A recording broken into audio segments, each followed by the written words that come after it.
Donc petite vidéo placée sous le signe du brushing, comme vous pouvez le voir, c'est une horreur, on s'en fiche. En classe cette fois-ci, toujours sur le fonctionnement en SVT, mais pour voir un petit peu comment ça se passe en classe.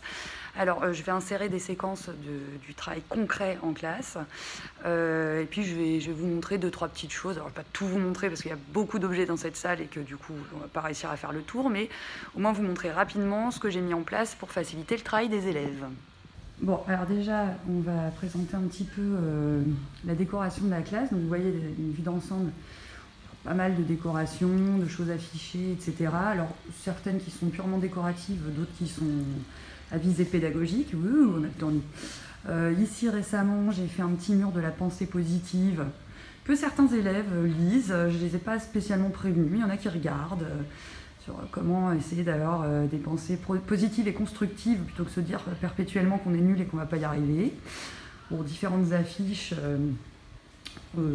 sur l'anatomie humaine, sur la biodiversité, les espèces de poissons. À une petite porte que j'avais consacrée aux espèces en voie de disparition ou totalement disparues, ce qui leur fait prendre conscience un petit peu de la fragilité de la biodiversité. Une petite boîte à témoignages pour éventuellement les élèves qui auraient besoin de se confier, de dire des choses qui ne vont pas et qui n'osent pas le dire en direct, ils peuvent mettre là-dedans. Des petites affiches sur la pensée critique, ils vous expliqueront, je l'ai expliqué à certains, voilà, pour les faire réfléchir sur la portée de l'image, ce qui a l'air scientifique ne l'est pas forcément. D'autres affiches d'illustration. Ici, c'est un petit labo dans lequel ils n'ont pas le droit d'aller, évidemment, sauf si expressément je leur demande d'aller chercher un objet. Normalement, non. Des paillasses techniques où il y a des robinets à eau, mais on s'en sert très peu et ils en mettent partout. Donc, du coup, je leur demande de ne pas y toucher, mais il y en a, c'est plus fort qu'eux. Il y en a qui me laissent des détritus. Ah bah non, c'est pas un détritus, enfin, ça n'a rien à faire là, mais bon. Je vous expliquerai après. Les fameuses pochettes dont je vous avais parlé dans la dernière vidéo. Pour le moment, je les ai installées, mais on ne s'en sert pas encore. Mais il y a des quatrièmes qui ont commencé à regarder un petit peu. Donc, écoutez, on va voir s'ils s'en saisissent ou pas au fur et à mesure. Du matériel. Alors, c'est toujours le bazar. Du matériel, des pots, des choses, il faut que je lave. Ça, c'est un petit timer que j'utilise pour donner des objectifs de temps sur certaines réalisations, sur les interros et compagnie.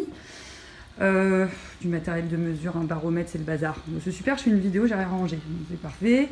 Un atlas de biologie où ils peuvent chercher des définitions de temps en temps quand ils bloquent, ça leur arrive. Du matériel supplémentaire pour ceux qui n'ont pas leurs affaires, ça peut dépanner. Le fameux aquarium, la boîte à interro flash. Des mandalas, ça m'est arrivé d'en proposer à des élèves qui avaient terminé leur travail ou qui se sentaient un peu tendus. Bon.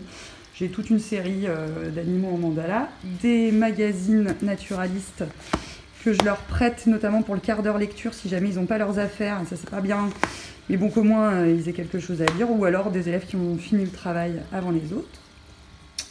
Les fameux, voilà, ça va là. Les fameuses... alors voilà, ils ont ça pour travailler, vous le verrez en démonstration. Je leur ai plastifié des grandes ardoises, comme ça, qui sont format... A3, voilà. Ils ont des feutres à disposition, des petits chiffons, un petit pchit pour nettoyer, c'est de l'eau bien sûr.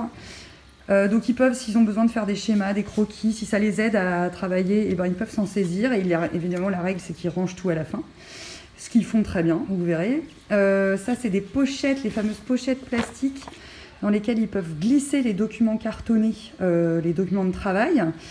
Parce que souvent ils ont envie d'entourer des choses, de gribouiller, etc. Et sur les documents, moi je veux pas qu'ils écrivent directement, donc ils glissent le document là-dedans et ça leur permet d'entourer, de surligner, les choses importantes. Et il y en a pas mal que ça aide, elles ont déjà bien servi, que ça aide à travailler. Quoi d'autre? Le fameux système des 3 boîtes, je pense qu'ils vous ont expliqué peut-être, je ne sais pas, vous voyez que celle-ci ne servent pas beaucoup, j'ai mis mon bazar. Quand les élèves se comportent mal, ce qui est souvent les bavardages, premier avertissement, je prends leur carnet, je le mets dans la boîte attention, je relève à la fin du cours de qui j'ai pris les carnets. S'ils recommencent dans la même heure, je les mets dans la boîte croix, et là ils ont une observation sur Pronote. Et s'ils recommencent dans la même heure, là ils s'arrêtent dans la boîte Hiroshima. Et je leur ai dit que c'était variable, ça dépendait un petit peu de ce que j'avais mangé au petit-déj, etc. Donc le but n'était pas d'arriver dans cette boîte, évidemment. Et de fait, vous voyez bien le bazar, ça n'arrive jamais. C'est rarissime. Celle-ci, ça arrive un peu plus, celle-ci, ça arrive souvent. Et le principe, et je leur ai dit, c'est que s'ils arrivent 3 cours, pas forcément consécutifs, mais s'ils arrivent 3 fois dans cette boîte, même sans avoir une croix, bah, ils ont une croix quand même, parce qu'il y a un moment flûte. Hein. Donc ceux qui s'amusent à systématiquement viser le premier avertissement qui pouf s'arrête après, et ben non, parce que j'ai pas que ça à faire. Sinon, en termes pédagogiques, un petit peu plus sympa, voilà, je vous disais que j'affichais les badges au tableau, donc en fait ils sont plastifiés hein, en grand comme ça, avec j'ai appuyé sur un truc, j'espère que ça va aller, avec des aimants derrière, et donc pour chaque séance, j'affiche quelles sont les compétences mises en œuvre. Et je leur explique, hein, bien sûr, je leur rappelle, voilà. Qu'est-ce qu'on a d'autre? Bon, là, on a du bazar, on a mon emploi du temps, on a le tableau. J'essaye de décorer aux couleurs de l'automne, enfin aux couleurs de chaque saison. Donc là, c'est l'automne. On a une petite guirlande, et puis bon, ça, c'est mon bureau. Je ne vous montre pas tout, parce que flûte. Est-ce qu'on a fait le tour? Oui, il y a des balles de tennis sous les chaises, pour plus de confort et physique et sonore. Que les chaises qui grincent, qui tapent, qui machin, ça me rend folle. Donc, et les élèves apprécient en général ce petit confort acoustique. Je crois que j'ai fini. Hein, ouais, j'ai fini. Bon voilà, écoutez, comme ça vous aurez vu un petit peu l'organisation de la salle. Là, il y a une porte mystère, la fameuse porte des animaux disparus, mais je ne vous dirai pas ce qu'il y a derrière. Il n'y a rien, il n'y a rien du tout. Voilà, bon bah écoutez... je vais faire un petit montage avec tout ça, comme ça vous aurez une vision plus précise des choses. Allez, bonne journée. Round 1, fight.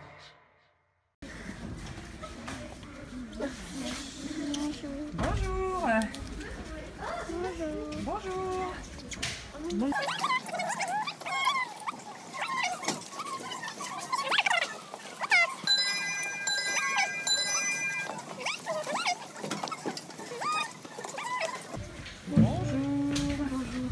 Par contre, j'ai une question. Les piles, c'est constitué de... Alors, question. En fait, je comprends pas parce que là, pour le E, il y a le bleu aussi. Oui, pour le... Comment ça, pour le E, il y a le bleu aussi?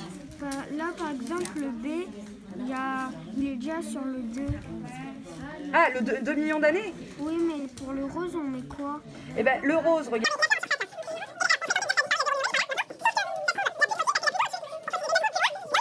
Qui est en train de vivre, on ne sait pas. Et en science, quand on ne sait pas, on ne dit pas. Donc on laisse. Donc on laisse. D'accord? Il y en a un, il est caché. Bah oui, il est caché, il est coupé en deux parce que les types n'ont pas creusé très profond. Ça se trouve, s'ils creusaient encore, il y en a encore en dessous. Donc est-ce qu'on peut dire quelque chose pour cette espèce? Non. Bah non, on peut rien dire. Hop, vous pouvez les barrer au fur et à mesure, par exemple. Hein, ça vous... Voilà.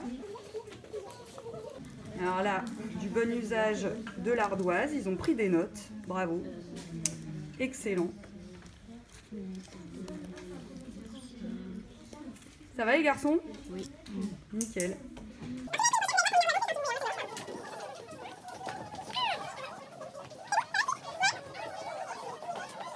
Donc là, vous avez marqué les différents étages, c'est ça? Vous avez mis les limites? Ouais, d'accord, super.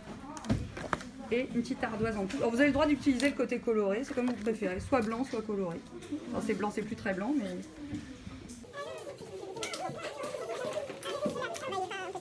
Tu mets là, je ne sais pas quand. Mais ça c'est une bonne technique pour se souvenir que ça on ne sait pas. Bah, c'est un peu... voilà. Oui, non mais vous avez raison, il y en a qui mettent rien, mais il y en a qui préfèrent noter. Là, comme il a encore un fossile ici, que je vais montrer. Comme il a un fossile encore là, il est coupé, on ne sait pas s'il a vécu avant. Ouais. Mais justement, et il se termine là. Ça, on sait. Ouais. Alors est-ce que vous êtes sûr qu'il se termine là? Ça se trouve, il est encore vivant dans notre planète. Eh ben, alors, sans parler d'une autre planète, il est peut-être encore vivant 500 mètres plus loin. Ah oui. Parce qu'il y a de l'eau. Ah, c'est là, un on n'en sait poisson. rien. C'est un poisson. Bah, c'est un animal aquatique à la base. Tu mets 0. Tu mets 0. Eh ben, vous mettez rien surtout. Rien. On peut pas savoir. On peut pas savoir s'il a disparu. Ça se trouve, il a pas disparu du tout. Ah bah oui. Eh ben oui. D'accord? Je sens que vous n'allez pas pouvoir vous empêcher de mettre une flèche. Oui, voilà. Ouais, bah, normal. Nous, on est en train de chercher les années des fossiles. Les années des fossiles, c'est-à-dire? C'est-à-dire, par exemple, ces fossiles, bah, Ouais. elles venaient de 14 000, il y a 14 millions d'années. Vers 14 millions d'années. Le fossile C, vous avez repéré que c'était... Alors attention, l'apparition, il faut se mettre à la base de la coquille. Oui. D'accord? Parce que 14 millions, c'est le sommet de la coquille. On lit le temps comme ça. D'accord? Donc il est apparu plutôt à quel moment la base de la coquille? Elle correspond à quelle date là? Plutôt 16. D'accord? Donc attention de ne pas vous tromper. La disparition, c'est le haut de la coquille. L'apparition, c'est le bas de la coquille. Voilà, super.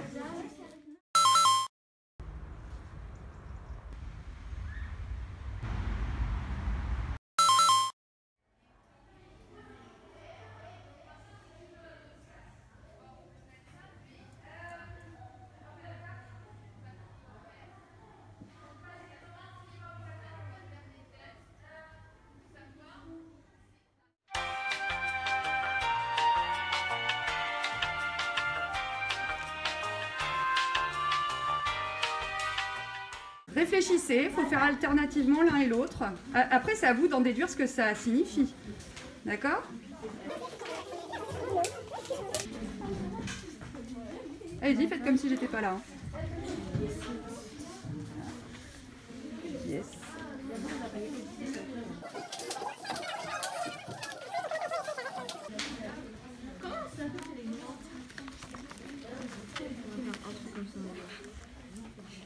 Madame, Oui. est-ce que les mots qui sont là, Oui. ils sont là-dedans? Ouais, probablement. C'est pour ça que je vous dis, n'hésitez pas à entourer, à aller chercher les mots-clés.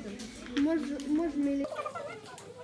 Ah, et vous avez choisi de faire un schéma pour récapituler. Après, vous pouvez le faire directement avec le matériel, hein. C'est comme vous voulez.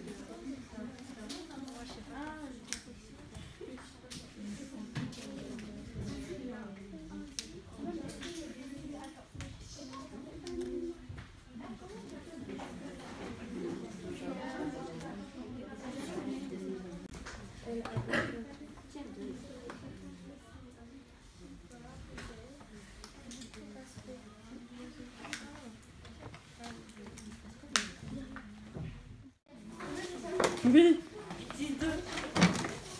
Et alors, regardez comme les élèves savent ranger, nettoyer, vous voyez? Donc pour leur chambre, ils peuvent faire pareil. N'est-ce pas? Si, si. Ben oui, oui. Alors le document, je vais venir le chercher après. Laissez-le sur votre table. Ben voilà. C'est pas beau ça. Des belles piles. Et on essuie, on nettoie. Super. Madame, c'est compliqué